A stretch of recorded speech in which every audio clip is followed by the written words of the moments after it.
particular, I challenge you to imagine that coming towards you in your house, in your kitchen, in your garden centre, wherever you are, not to be terrified.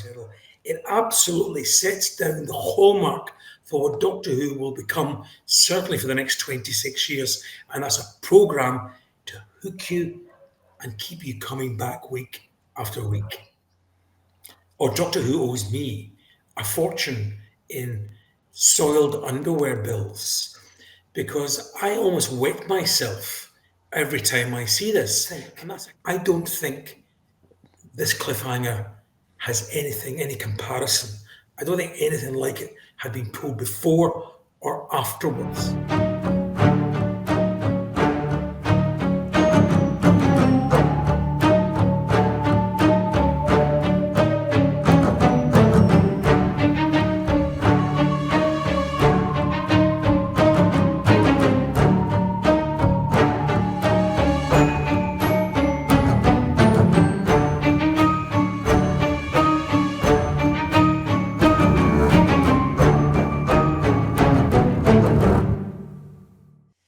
A masterly presidential assassination stitch-up, try and say that, a leisurely quartering of the Doctor, Autons coming alive, and the best of Les Dawson Gurning from John Pertwee. Oh yes, the cliffhangers that grab and the cliffhangers that flop.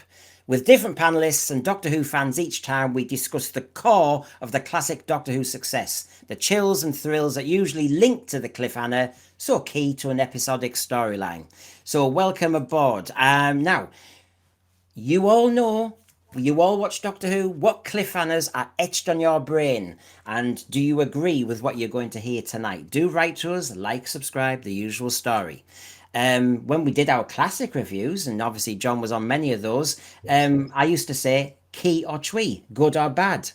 In essence, that's what we're doing tonight. So welcome, John, to our Cliffhangers and Nail Biters show. Yeah, glad to be back. I'm glad I'm not the cliffhanger in that terrifying everybody at the end of a particular episode. You do that for most of the time. Well, I'm going to start, as I do with every panelist now, which is when you were thinking about all this lot, of course, there's the very first Doctor Who cliffhanger, Unearthly Child, Part 1. Memories and thoughts about that? Because this is the template, isn't it? This set the formula. The reveal of those shadows. Oh my God, it's moved. That sort of thing. What do you how do you rate this as a cliffhanger? Are you trying to confuse me because we're talking about the end of episode 1 and you got an image from the end of episode 4 up there? Yes. Yeah. The TARDIS. So just I just establishing my fan credentials here. Yeah, you're right, Brendan. I think from the get-go, I don't know what others have said, but from the get-go, this program sets its stall out straight away by giving you a cliffhanger. You've already had the thrills and spills of that first episode, which our colleague Hugh says is the best episode of television anywhere ever, and I think I agree with him. So you have all the thrills and spills of that, and yet at the end, it leaves you with what happens next. It's not just enough that you've got this cabinet of curiosities that turns into a time machine and the mysterious Doctor and these teachers being kidnapped. No, at the end of that episode, they lead you into another story where we're taking the story forward and these people are in peril. It absolutely sets down the hallmark for what Doctor Who will become, certainly for the next 26 years. And that's a programme to hook you and keep you coming back week after week. Yeah, couldn't have said it better myself. And he wasn't fooled by that. So now you've seen the first one again. What makes a good Doctor Who cliffhanger? Well, you and I had a little teensy discussion when we were discussing the origins of this particular show that the Sense Sphere is going to do. And I think Doctor Who cliffhangers from classic Who fall into sort of pre-Pertwee and post-Pertwee, because I think although the original black and whites have some excellent cliffhangers, and episode 1, the very first episode, Unearthly Child, is one of those. Once we establish the Pertwee season, they introduce that scream, that well-known sting that goes into the Delia Derbyshire music, and that ultimately becomes an integral an essential part of creating what creates an excellent cliffhanger. And even if you don't necessarily have a really dramatic ending that's hooking you, a combination of good acting, good incidental music from Dudley Simpson, and that sting into the theme tune is all that it takes to bring you back in. You and I discussed this specifically when we did our season 17 deep dive. Yeah. Now, Nightmare on Eden 3 brings all of those elements together just to create something where you go, I have to come back next week to see what it is. And you're thrilled. You can feel the hairs on the back of your neck coming up. You can feel the butterflies turning. That's quintessential Doctor Who.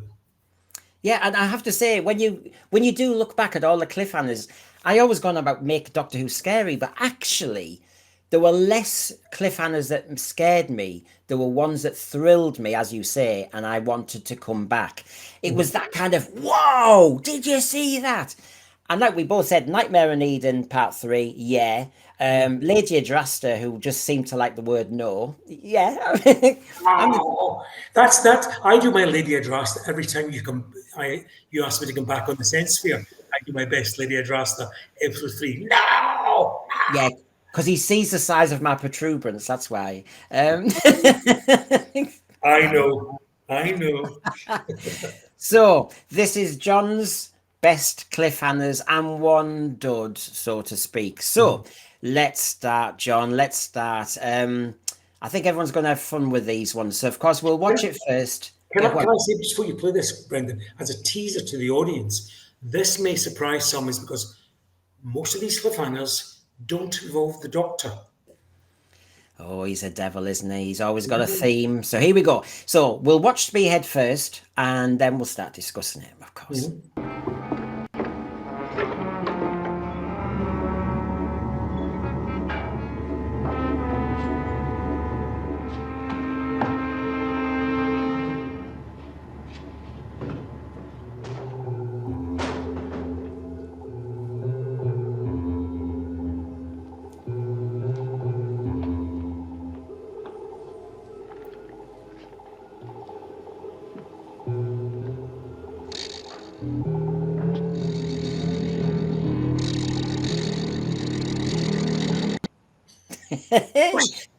No. Behind you. It's Panto. Behind you. It is. Well, except that it isn't, because some cliffhangers aren't Panto, and despite what we're frozen on his face there, which is a bit Panto, I grant you, I challenge anybody of any age not to be scared by that. I owe Doctor Who, or Doctor Who owes me, a fortune in soiled underwear bills, because I almost wet myself every time I see this. And that's a cliffhanger and a scary program doing its job. What is there in there? I ask anybody watching this, think of the scariest movie you've ever seen. I doubt if it scared anyone as much as this. That blank face, terror, coming toward you, don't dwell on his face, coming towards you relentlessly, silently, without a thought other than it's after you. And you turn around and you see that blank face, and then you put on a feature like Ransom does there. That in combination with the music, and I think it's stock incidental music they're using here rather than creative music, and they made it fit exceptionally well.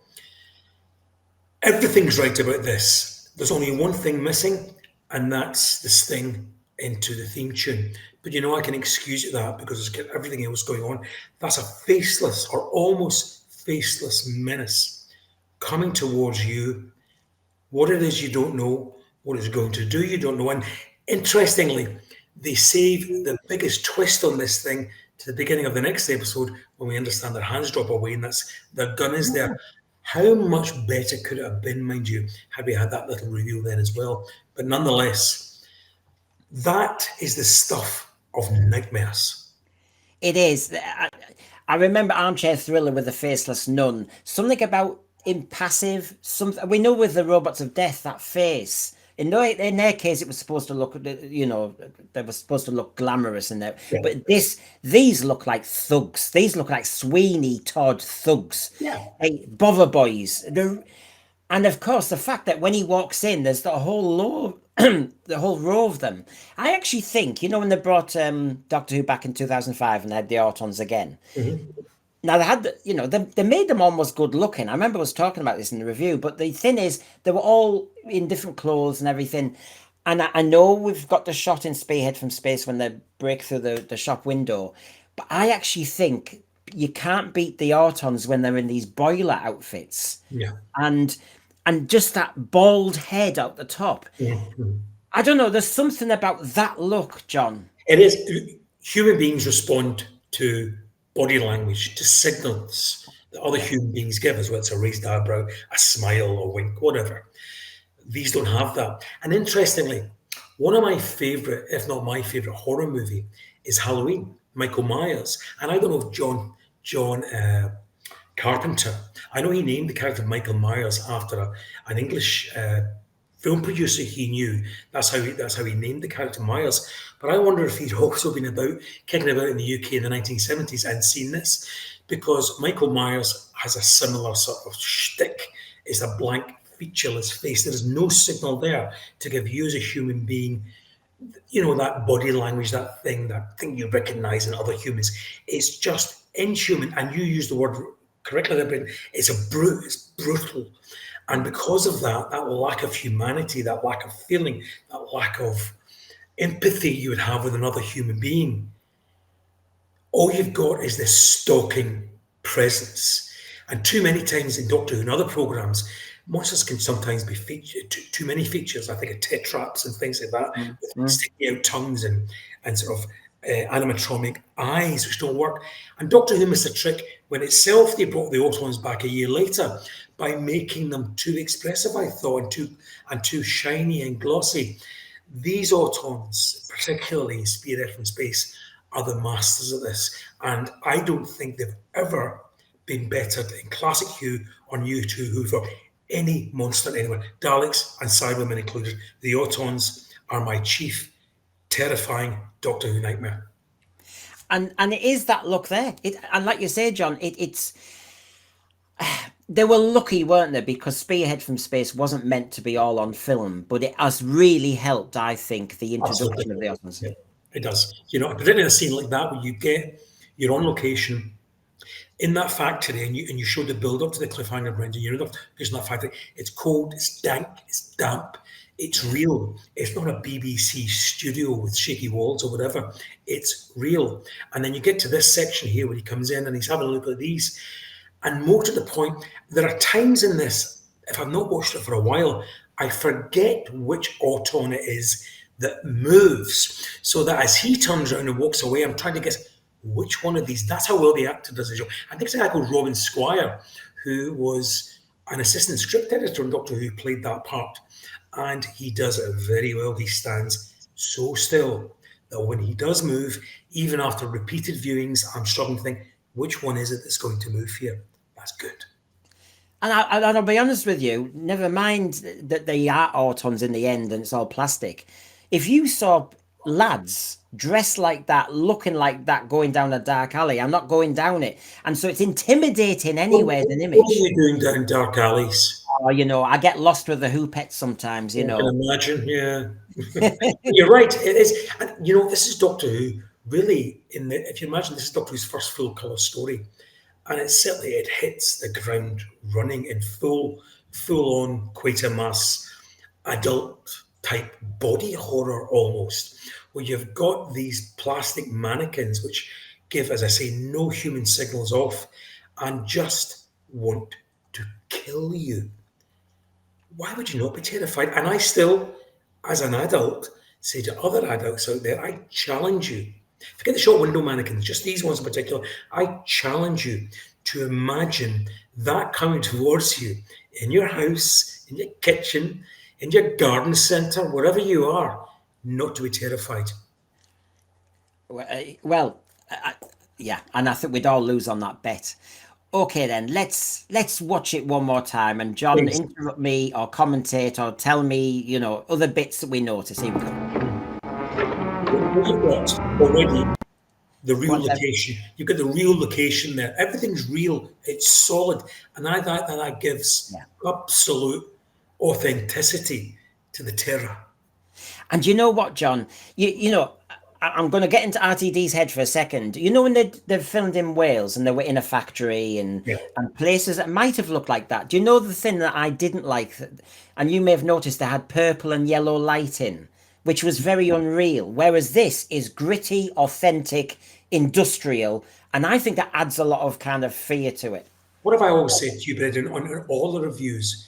I think Doctor Who is best when it has less money because people, and most times, people have to be innovative. They have to just rely on their wits and on their skills. And sometimes, if you've got money, you have to show it. And by showing it, it gets things a little bit too complicated. This is stark horror, horrific simplicity. Excellent. That angle in particular. That angle. I mean, it's a drab corridor, but it's brilliant. But this idea, the director Derek Martins is great. He's filming that down, so you're aware. What he's signaling to me by that is that there's something lurking up here. You're not Yeah. seeing where Ransom is headed. It's as new to you as it is to him in terms of where he's steering. It's due to the unknown. We've all seen the factory before, but what's he heading into? So you're almost with him on his journey. In the same way, we've seen this corridor, seen this door before. He's about to pry it open, and we find out for the first time what lies beyond the security door that no one's been allowed into before. And it's a classic cliffhanger because, as you know, as a Doctor Who fan, you like it when you're going, oh, he's going to now discover something Yeah, or with see. us. Yeah, here we go. Look at that. See that music. I know, it's good. Which one is it? Which one is it? Can you guess? Remember? It's that one. Look at the way he steps down from that character can't see anything. And look at the way he steps down from that step. Had he done this to look where he was about to step down, it would have taken something away from that. But he doesn't. The head, the face is impassive. It's looking ahead, and he walks towards because he doesn't need to look down because he isn't real. He's just got a bit of the nesting consciousness inside him, and all those little things just add to the terror of these things. And it's a shame that the actor pulls the face that he does. But had we had the Delia Derbyshire sting at that point, I think we could have forgiven that a bit more. But we got rewarded, as you said, in part 2 with the guns. So let's Yes. have a look at what happens next.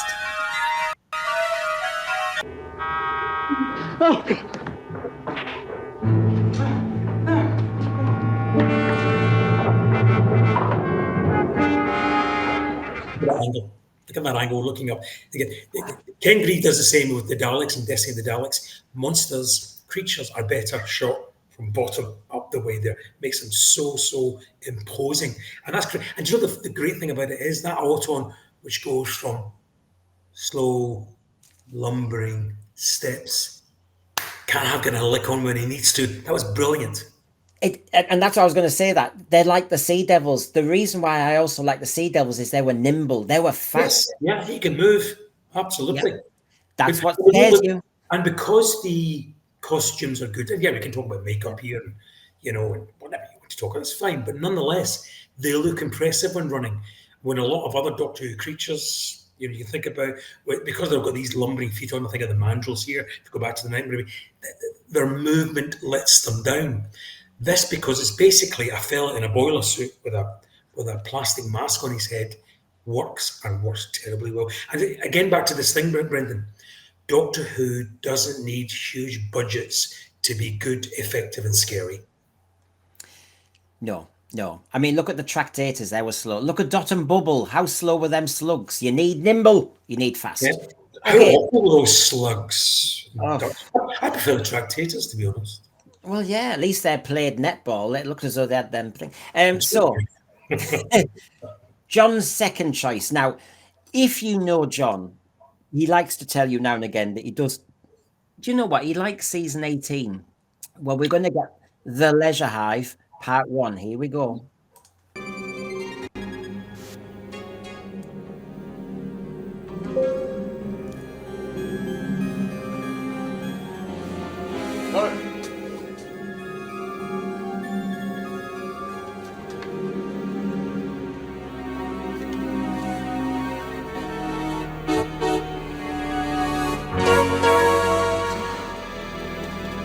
Doctor? Fascinating. Doctor? Doctor! Doctor!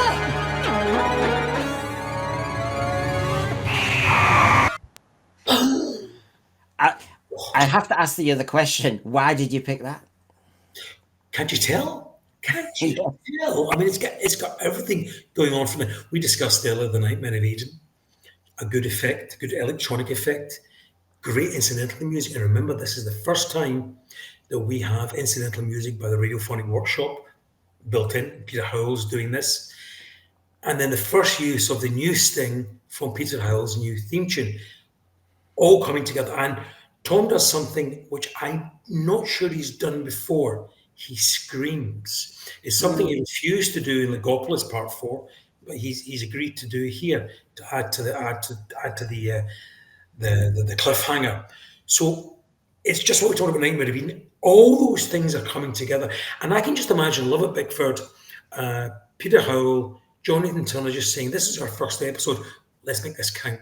Let's absolutely make this count." To begin, the whole story makes an impact, but in particular, this does too, because I remember watching this at the time and thinking, and it's not often you do this with Doctor Who because the solution is quite obvious. Go, how the hell are they getting out of that? Because 10 minutes earlier, we've seen Visitor Loman be pulled apart, and for one of the few occasions in Doctor Who, there's some blood, and the Doctor's just been pulled apart. So you're saying to yourself, apart from the brilliant cliffhanger, you're asking yourself the question, how are they going to get out of this? Yes. And I could see in your face, it's a bit like with season 17, we know the rhythm of the direction and the music, and you know what's coming next, and the hand, and it's got a lot of the good recipes for good cliffhanger anyway, hasn't it? The sabotage and there's something going wrong. You know, season 18 has a information that a place in my heart. Absolutely love it. It does. And I think what this program, that first episode of season 18 was showing you everything that was different about Doctor Who now. The Doctor in a different costume, a different TARDIS set, different music, different theme tune, all sorts of different stuff going on. But nonetheless, you're still watching the same program because here we are giving you a really special cliffhanger. Because I don't see, if you think back to see, and we love season 17, I think Nightmare of Eden Part 3, which is a similar, we'll discuss this, it's a similar sort of existential threat for the Doctor at the end of that. And that might explain to you, Brendan, why I love this so much, because it's so similar. Because rarely in those last few years of Doctor Who did we have such a real mounting threat to the Doctor and his life. Some of the cliffhangers are quite whimsical, quite predictable throughout the Graham Williams season. This really, like Nightmare of Eden, does the same thing. It brings a set of things all going together and makes you think, okay, how is he getting out of this? Apart from the drama of it, how is he getting out of this? I mean, I will say the gloved that it's a shame about that hand or that claw. It is, yeah, it is a bit now. Back in the day, we weren't supposed to pause and freeze frame these, but I think Alvin Stardust could well have worn that glove. Yeah. Yes. Whoa. I mean, you think of where we were with Terror of the Zygons when you can see their hand and and you get them sound effects. But in this one, it is very 80s, of course, John, isn't it? Look at the colour everywhere there. And you know, I think about this, but I will forgive the Alvin Stardust Because to be honest with you, that's one of the better things about the Formazi, that the costumes just don't, they're not really good. I prefer the Nyman to the Formazi. We had discussed this again on season 17, deep dive. But I forgive it that because, again, it's Doctor Who. We forgive all sorts of things. When you go and watch a production in the theatre, you're aware of the fact that the trees aren't real and you forget it. You're aware of the fact that the painted backdrop of a house somewhere is not real, that there might be a little bit of shakeage in some of the scenery. You let that go because you're aware you're in the theatre and you're asking the actors and the production to take you out of yourself and just enjoy the show. I'm exactly the same with Doctor Who. I'm aware of the fact that that's a costume, but you know what? Such is the nature of the cliffhanger, you forget all that or don't care about all of that. You get carried along with it, and that's good Doctor Who. Yeah, I'm intrigued by the lighting actually when I watched Leisure Hive. It was a Leisure Hive as a narrative anyway, let's face it. As a Pink. Very pink. It's very pink. I mean, it's very bright. And of course, the allegation of most of Doctor Who at this point was very bright. But it did look polished. And the direction, I mean, obviously, I was doing my audio recordings, as you know. And obviously, this cliffhanger is a killer because really it's the music and it's just the good direction and the flow. There's not much being said apart from he says fascinating and she goes doctor and then he screams. That's it, really. Could you, when you clip these, and obviously we couldn't see these again, we didn't see the Leisure Hive till it came out on VHS. So when you listened to that, did you have a good enough memory to recall everything that was happening, or did it become blurred to you? It became blurred. It's a bit like some of season 17 that when you get used to playing the audio so much, the music is just telling you it's going to get the scales have increased. That's all it was in the end. I was aware that he was tiptoeing around and went in the cubicle, and that was in essence what was going on. Was that for a number one or a number two? Yeah, no, he's in it. Fascinating it was. So of course it was a great scream, and if I can just tell my computer to behave, here we go. Oh, look at that. Boom, boom, boom, all coming together. And that's the thing. Right, the Leisure Hive might not be everybody's favourite Doctor Who, but it's an important Doctor Who because it moves the series on and into the 80s very definitely, and that was its job. But in particular, this cliffhanger, as I say, has to remind everyone it's still Doctor Who you're wanting. So you have Doctor and Peril, but the Doctor and Peril in such a way that it's bringing you back. How is he getting out of this? And it's done in such although a classically Doctor Who, see the Nightmare of Eden Part 3, but it's done in such a modern way with the radiophonics going on, with the use of what was very cutting-edge technology for the BBC, Quantel at the time, and directed by a one-off director who wouldn't be invited back because he did everything a lot by single camera. So he brought added value to that. So that's why this is special to me, because it's new, but it's traditional. It's different, but it's the same. And I think it proved that strand of Doctor Who that worked along those 26 years and a certain amount of NUwho. And that stands out now because when you see when they tried to make Doctor Who too different, as I've done quite recently, they might as well have created a new program. And again, the importance here again of that sting, the scream into the closing titles. It works here better than it does probably for most of the season. This is it at its peak, I think. Not quite so good afterwards. I mean, I do actually think this is the speed of his dissection. I agree with everything you've said, and that speed on top, because it's like an assault on your senses, and then you'll have to wait a week. It really is. Because you've got his screams, you've got auditory attack, the visual attack, and of course your imagination's running riot. I mean, and it is you're being introduced to the fact that you're being sort of popped because we're assuming that this Formazi does turn out to be the bad Formazi, but we're being introduced to this tachyon generator, and that will become important. Good cliffhangers as well introduce things which will become important later on, and is the old Alfred Hitchcock thing: don't introduce something in Act 1, a gun in Act 1 if you're not going to shoot it by Act 3. So that's all been laid for why this will be important later on with the regeneration that happens with Pangle and the Doctor's aging and all the rest of it. I could go on with the Doctor's aging again, which is another blistering, unexpected cliffhanger at the end of Part 2, but that's maybe for another day. maybe for another cliffhanger show. So there we go. I sense John would like to watch this one more time, Please, please, and please. then we'll see the resolution, so to speak. Look at that classic pose of two poking on a corner. I even like the cameras, the security cameras. Yeah, they are. You know, that's got shoplifters. And a big jelly baby.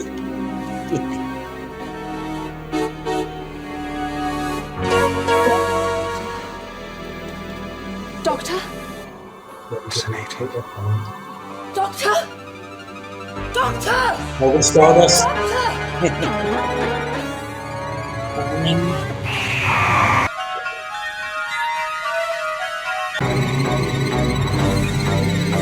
Get him out of there! It's jammed! Well, you could try shorting the servo lock on the door. And a big toothy grin. Yeah, I mean, is that naughty? I mean, or is that just a good cliffhanger and that's the game? No, because I say it's letting you know what will happen later on. It gives you a clue to how the Doctor will use this as a substitute for Pangle and how he can manipulate this tachyon generator. So yeah, it's cheeky, but I don't think it's a cheat in that the Doctor has learned how to work this thing, and that will become important later on. And 20 minutes later, he falls victim to the tachyon generator by aging him, as it does, as we see there. So I don't think it's a cheat, but what it does do when it gives you the Doctor, it gives you that typical Tom, toothy grin, that what are you worried about? I'm here, I'm fine. Love all that. It's different, but it's the same. Well, it's time for the dud. It's time for the flop. It's time for the one that didn't quite work. So here we go. If anyone's wanting to know which ones we're picking here, this is the Silurians Part 6. The Silurians have killed Sergeant Hart. Right. Any sign of a... Lethbridge Stewart. The Daily what? How did you get hold of this? Look, I have no comment to make. Now, will you please get off this line? What's keeping the Doctor? You leave him alone. He's got a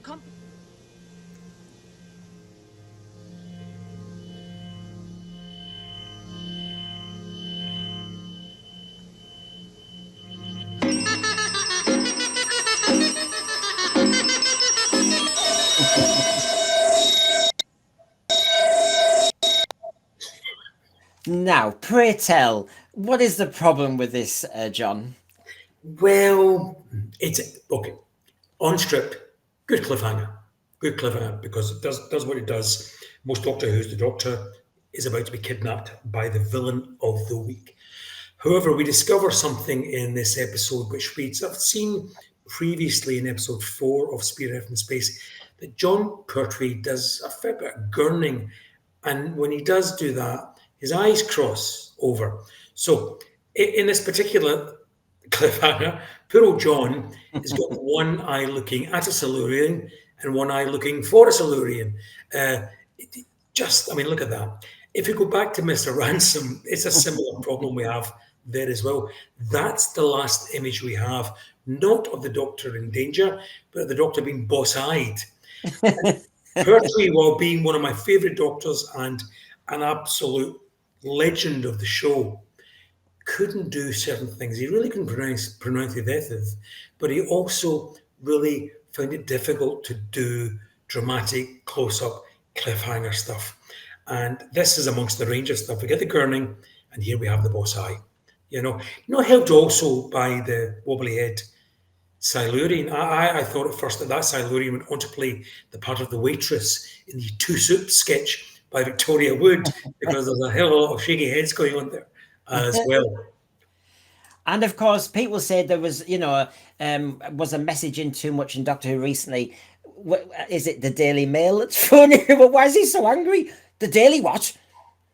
They actually used, there's a Doctor Who, I don't do much extended media, but there's a Doctor Who book I did read years ago called Who Shot Kennedy?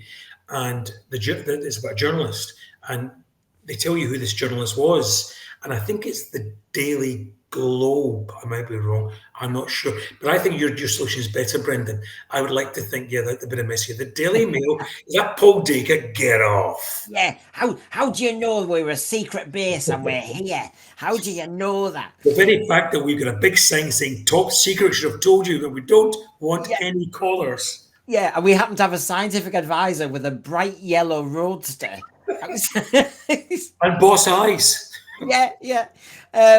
And he seems to be, yeah. So yeah, I'll show you. I'll let this run through again. I'll again. You've got your brigadier, Liz Shaw. Leave him alone. He's busy. And of course, he's getting cranky, isn't he? Because he hasn't sorted the formula out yet. And who's got this phone number? So yes, it's classic. It's building nicely, as a cliffhanger should do. Now, Doctor Who #3 is famous for his ruffled shirts and flamboyance.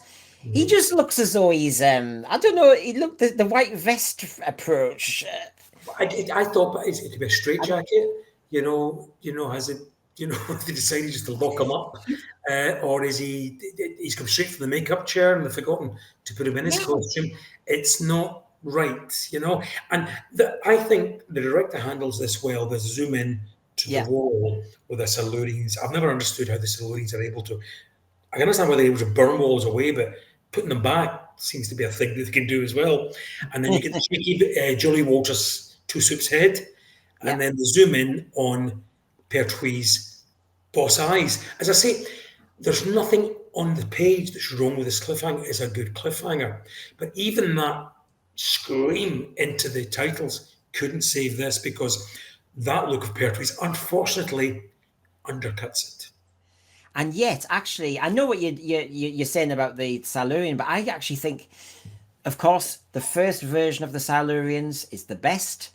I loved their attack. They're quite ruthless. They're quite powerful. We all need in a good cliffhanger a glowing wall. I remember the Sea Devils burning down the door. I remember Daleks burning. Yeah, it's Doctor Who. This is what you want.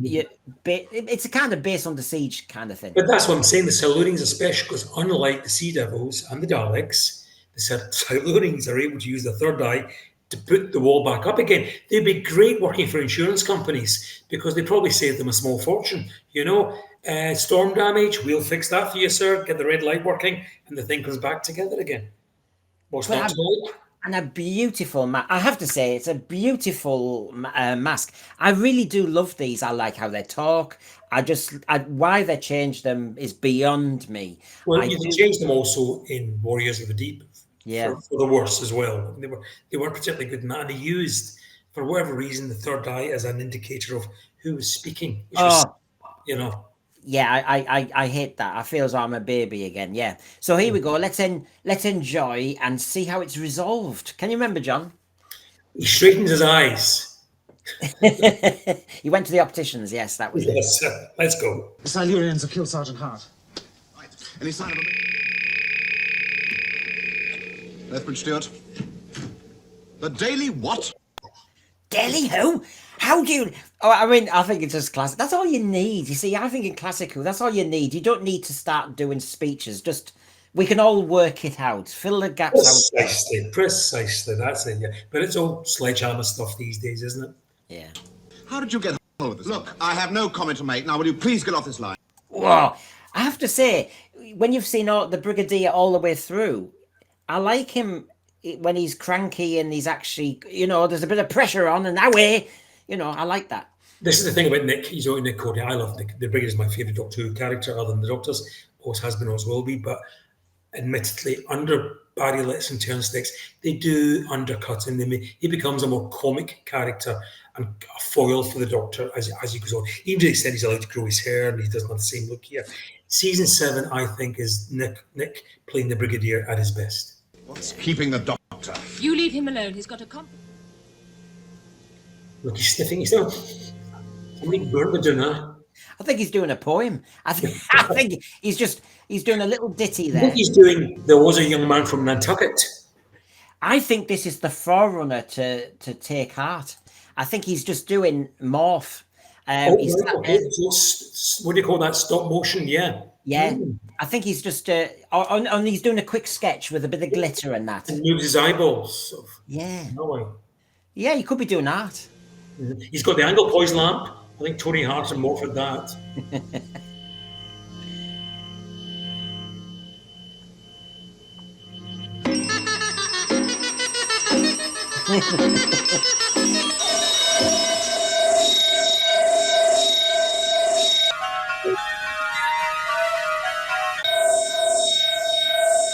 We've lost contact with Cave Mouth 2, sir. The discoloration of the skin is fading rapidly. So the doctor's antidote seems totally effective.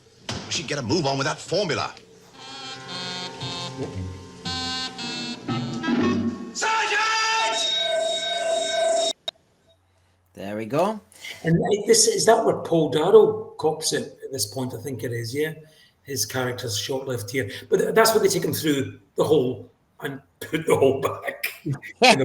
I don't know how they managed for the two. Really good. It's a bit like in Terminus. They put that bung back in the spaceship. You know, that foam. Yeah, they do that with, it was like a cotton wool or something, a big cotton bud. Yeah. And did you think when you watched Terminus that they quickly, some stagehand just went bang and chucked it quick? It's like, oh, that's a bit of a winner. But yes, so there you go. There's the resolution, so to speak. And there's that shaky head again. Why can't Unit be back to days like that? This is when it was Unit. This is good. Although I will always agree with Nick Courtney about the costumes there. He hated that Unit costume there. He called it a chocolate soldier. And he preferred the Brigadier's outfit from Terror of the Autons onwards. So I agree with that. But look at those costumes there, Brendan. You're right. Look at that. That's great. And then Doctor had a minuscule budget even then. And they still managed. It's a man in a rubber suit. But you know what? It's a man in a very good rubber suit. And the voices, the acting of the guys in the costumes and the voices by Peter Hawkins, it just all makes it magic. And even now, years after I was a child and watching this, I'm still convinced by it.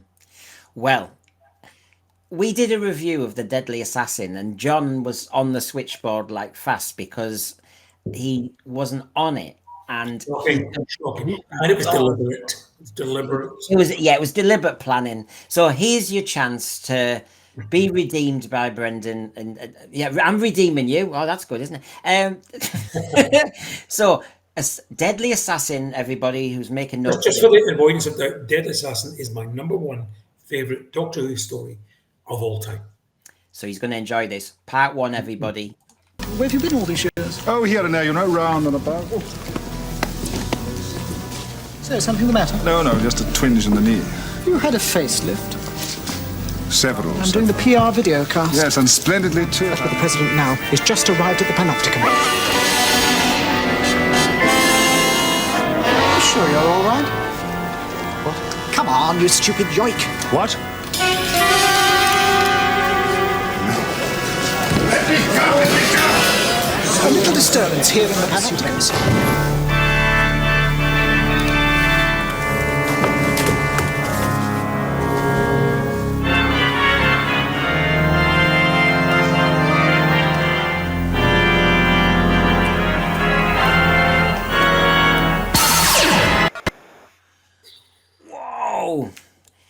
So, my formula is this. Why is that a good cliffhanger, John? I would challenge anybody to tell me why it's not a good cliffhanger. What happens just a second or so after there's also a freeze frame of the president, so we don't see him falling to the floor. It's frozen. David Maloney, the director of this, pulls this stunt several times to great effect in Doctor Who, the freeze frame ending. Pulls it again at the end of episode 3. In Deadly Assassin, gets into terrible trouble from Mary Whitehouse about it. But in this, he pulls it for the first time in this story. So as the president is shot, and we see the beginning of the plot. So it leaves us with this. First of all, we get the question, what the hell has the Doctor done? Because that episode leaves you thinking, it is the Doctor who has shot the president. Yeah. And then we think, okay, if the Doctor shot the president, this is what goes through your mind for 7 days. If the Doctor shot the president, he can't be dead. That's the reason they've frozen the frame because the Doctor would never kill anybody. So he must have been trying to protect him, defend him. Something's happened otherwise. So all these things are flying through your head because you have been absolutely tricked into believing that the Doctor's done this. So this thing subverts the whole Doctor Who in trouble cliffhanger in that a villain doesn't threaten the Doctor's life. In our heads, it is the Doctor who is threatening or perhaps even killing the life of another. And that is huge. I'm trying to think. I don't think this cliffhanger has any comparison. I don't think anything like it had been pulled before or afterwards. So it's unique in that respect. And being unique, my goodness, you're going to be unique for all the right reasons. And this is because the Doctor's a villain. The Doctor's killed the President. And then we can talk about all the added extras around this, the music and the direction and the acting. On top of that, the build-up to this. But just that question at the end of this is totally unique in Doctor Who. I mean, look at that shot there. We had a week when we were thinking, how he did pick, when you're talking about it in the playground, there's you and one other nerd who did watch it. And I was going, but he did pick up the gun. He did pick up the gun. So why would he do? You see, you are trying to work out, well, the Doctor wouldn't kill anybody. But then you're thinking, but why did he pick up the gun? And then that was the bit that was playing in my head for the week. You have to. It's easy now because we had the resolution to this for 40 plus years. We say, okay, so the Doctor must be doing something. But at the time, you've got to remember at the time, what the director, David Mullen, shows you is the Doctor seeing a gun, running upstairs, grabbing that gun, aiming the gun, and you see the crosshairs, President, and then you hear the staser sound, and the next thing you see the President begin to collapse. Put all those together, you get the picture, and it just shows you one of these things again where you've not got the whole picture. That comes in episode 2. But nonetheless, at that point, what that cliffhanger does is make you doubt the Doctor. Why has the Doctor done this? And then so you go away and you and the other nerd in the playground think, well, was the President a bad person? Was the President about to do something so that you're trying to justify the Doctor's actions? What you didn't know, what was the bigger story, the Doctor was being set up. And we get a little bit extra of the story when you come to the solution, we see that. But the whole purpose of this was to set the Doctor up by the Master. Sorry to spoil if somebody hasn't seen this. I mean, and now can I just say that Deadly Assassin, and I'm sure you'll agree because it's your favourite, Deadly Assassin shows you that you can change canon, law, whatever you want to say, but you don't let that dominate. This is a bloody good story. It's well structured. The story is leading it. And as we're rushing through, you discover about the Prodonians, you discover about various things, but it's not laid on like we all know, Timeless Child later on. It's the story that's driving it. What it does, at the time it has to remember, and I'm old enough to remember that Doctor Who fans mostly hated this. I'll take that back, organised Doctor Who fans. I think this is early days of DOAS, and they hated it. They absolutely hated it because they thought it changed what the Time Lords was. I think it doesn't do that at all. And subsequently, people have revisited this and realised what was happening. Robert Holmes developed the Time Lords. All we'd ever seen were brief glimpses, Three Doctors War Games, Terror of the Autons, and these omnipresent beings who meant to do well. Robert Holmes took that concept that, well, you know what? In life, nobody is walking by being good all the time. There are societies, and societies decay, and things go wrong, and yada yada yada. So he gave the Time Lords layers, which a good writer should do.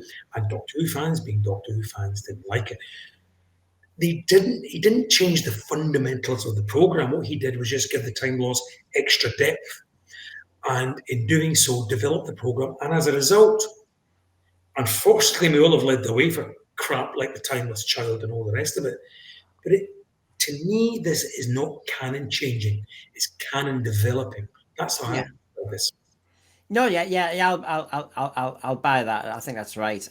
So, cliffhangers sometimes build up nicely, don't they, John? They do. And there's so many bits of this. I mean, some of these cliffhangers I find hard to edit because sometimes I want to put the full 5 minute build Yeah. up to it. Because they were trying to set this dramatic vibe of, a presidential inauguration. So, well, announcement day as it was. But basically, so you've got some sort of festive atmosphere. You've got the press, of course. You've got very nicely. Yeah, and of course, all the pomp and ceremony of the time had never been mentioned before. So suddenly we're learning about all this hubbub, and so there's a lot going on. And then you've got the dialogue between these two. Do you know?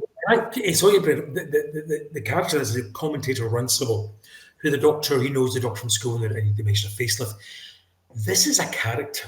It's beautifully played by Hugh Walters here. But you know something? My fantasy Doctor Who, I would have loved this character to have been played by Charles Hawtrey from the Carry On movies. I could just see him playing this beautifully because there's a layer of camp to it all. But you're right, the build is going on here. You get this. And behind this, you have Dudley Simpson and his organ. Given, well, I ask you, for best use of organ in a science fiction story, Dudley Simpson would win hands down. But it gives it majesty. The BBC, the Pinocchio it's in a Studio 4 or whatever it is in the television centre, and they managed to build what effectively is meant to be cathedral-like. And they have a good shot at it. They give brilliant costumes which last for the rest of Doctor Who and into NUwho.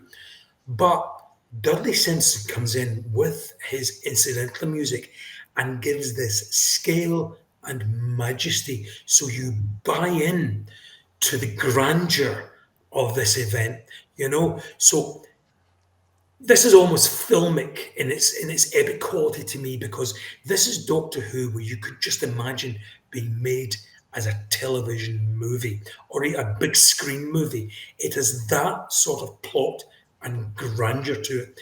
And as with Spearhead from Space, given a bit of extra money, it's my phone barking, sorry, it's not my dog, so this is, but given extra money, this would have looked even better. But we forgive it that because Dudley Simpson's doing his best to create the grandeur that it's due. And of course, you talk about the filmic quality, and of course, look at it. Remember the intro to Deadly Assassin Part 1, where it was a bit Star Wars-esque, and the great Tom Baker voiceover. The scroll rolling, yes. It is. It's beautifully done. And do you know the reason why it's one of my favourite Doctor Who's, or my favourite Doctor Who? Because obviously we've got that whole episode 3, which is set in the Matrix, which is totally unknown to Doctor Who. It's because it's pushing it. It's while remaining Doctor Who, it manages to be different in a brilliant way. And it's because they don't do it again. They try again, Colin Baker's time, in Trial of a Time Lord to do it again, and they have a good fist at it, but it's not as good. This stands out as Doctor Who, as I say, that you could lift this story, put it onto the big screen, and it would work. Absolutely work. And it's one of those stories, a bit like Terror of the Zygons, I would say, that you don't, although there's time laws in this, you don't have to know much about Doctor Who to be able to watch this. Because right at the end, I challenge anybody who's not a Doctor Who fan to go and watch this, you genuinely believe at the end of that episode, this man, the Doctor, the hero, is responsible for assassinating the president. Which is, as you say, it's epic. And as you said about the Dudley Simpson music, I was just going to say, it's a clever musician, is it? You've said about it, he gives it majesty and everything, but equally with the same instruments, he then makes it very macabre and sinister when we get, obviously, the Peter Pratt master. Oh, yeah, absolutely, yeah. And so it's so cleverly, it's the choice.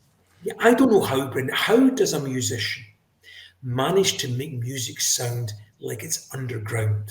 Without an echo. And that underground layer of the master, which he scores later on in episodes 2 and 3 and beyond of the story 4, he makes it sound as if this is in the bowels of Gallifrey. And I don't know how he manages to do that. So the set and the direction will give you that, and then Dudley Simpson just adds that extra, which makes you think you are in the depths of Gallifrey, where everything is dirty, wicked, macabre, sordid, awful. So it matches how macabre and decayed the master has become. Dudley Simpson, my goodness, as much as I enjoyed season 18 and beyond, Doctor Who definitely missed him. We might have to make an argument one day about, what makes the best of, because it's this dark gantry, the gallery, where basically we know later we're going to find, the sign of the master where he, compression. But it's the shadows, Doctor Who shadows. It's like Talons of Wench I Am when you're in the theatre and you're up in the, up in the gods, and you're in the dark shadows of behind the scenes, and of course the organ music again. I think Talons of Wen Cheyenne and Deadly Assassin play a lot of similar notes very well. What do they share in common? The same director, David Maloney. No mistake. And this is when I take issue with a lot of directors in Doctor Who, particularly in the 80s, who say, you talked about this earlier on, it was too well lit. Directors, Graham Harper managed this, were able to bring the lighting down, go on board with the lighting director, plan their shots appropriately. They're able to do it if they want to, if they spend the time, if they're willing to get the energy and the inclination to do it. It can be done. And this story, and stories later on in the 80s, Caves of Androzani, proves it can be done. But you're right.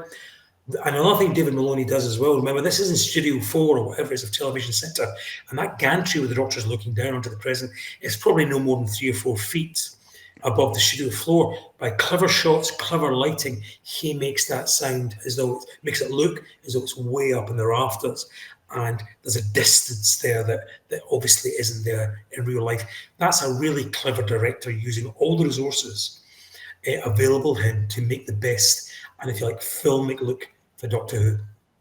Well, let's enjoy and go through Resolution as well, and enjoy this Deadly Assassin Part 1 and beginning. Please, let's do All these years. Oh, here and there, round and about. Oh. Is there something the matter? No, just a twinge in the knee. Twinge in the knee, you see, it carries through to shooty. There you go. He can high kick when he gets to shoot. He can kick his height when he gets to shooting. So there you go. It's the same Doctor. You had a facelift. Several. I'm doing the PR video cast. Yes, and splendidly too. But the president now is just arrived at the panopticon. You sure you're all right? What? Come on, you stupid. So it's great to know on Gallifrey, yoik is obviously in parlance. You think nowadays we'd have to have a trigger warning for that in case we upset, sort of trans yoiks or whatever. I don't know. Yeah, be careful. So insulting. What?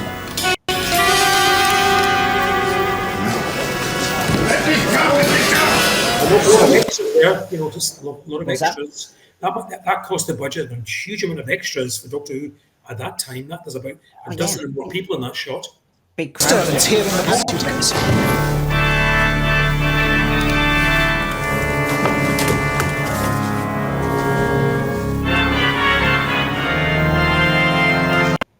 I feel I'm in Blackpool. No, it is. That's right. And here, coming down the Strictly stairs is the Lord President. But look at that costume. How beautiful is that white president? I don't think the Time Lords have ever looked better than they look in the Deadly Assassin. They look really.